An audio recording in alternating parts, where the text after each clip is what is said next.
आदरणीय दर्शकबिनहरू, आज म तपाईँहरूलाई कार सेवामा भ्याकेन्सी खुला छ। धेरै भ्याकेन्सी खुला छ साथीभाइहरू।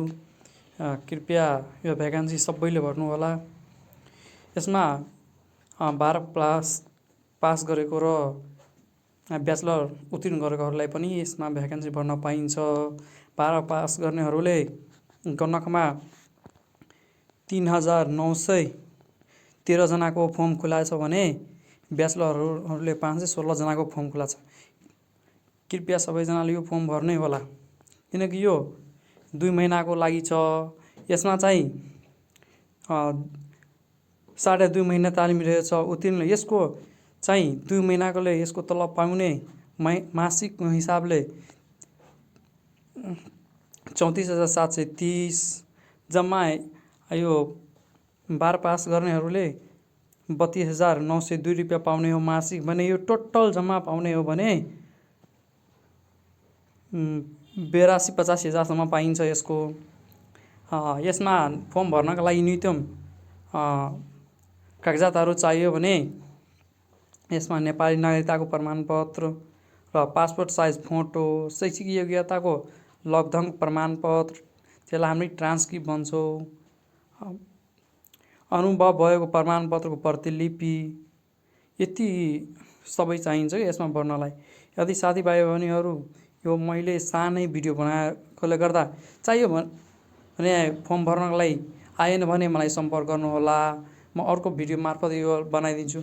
यसमा फर्म भर्नको लागि चाहियो भने यहाँको छ यो यसबाट भर्न पाइन्छ। यो QR कोडबाट स्क्यान गरेर अनलाइन फर्म भर्न पाइन्छ। यसमा कुनै 1 रुपियाँ नि लाग्दैन यसमा भर्नलाई। यो भ्याकेन्सी रहेछ 21 दिनको लागि मात्र र यहाँ प्रकाशन प्रथम पटक रहेको छ। सुदूरपश्चिम यहाँ नेपालको जुनसुकै ठाउँबाट, अघि सुदूरपश्चिम भनेको नेपालको जुनसुकै ठाउँबाट भर्न पाइन्छ। 7 प्रदेशबाट 77 जिल्लाबाट भर्न पाइन्छ यसमा।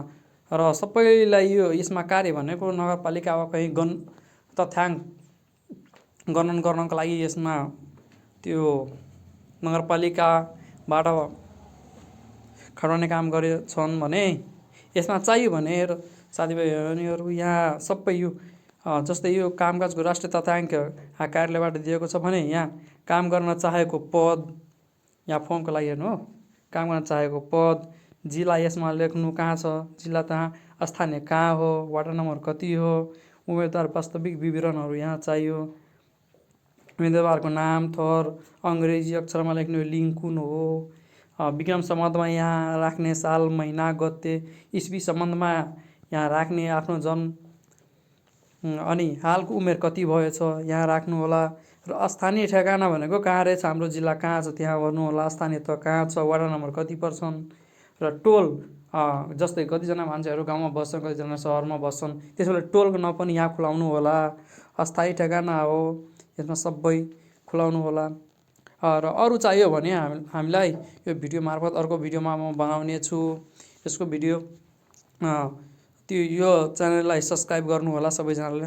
र जति पनि न्युज आउने गर्छन् म सबै यो न्युजहरू यसमा राख्ने गर्छु। ल त हस् त, धन्यवाद।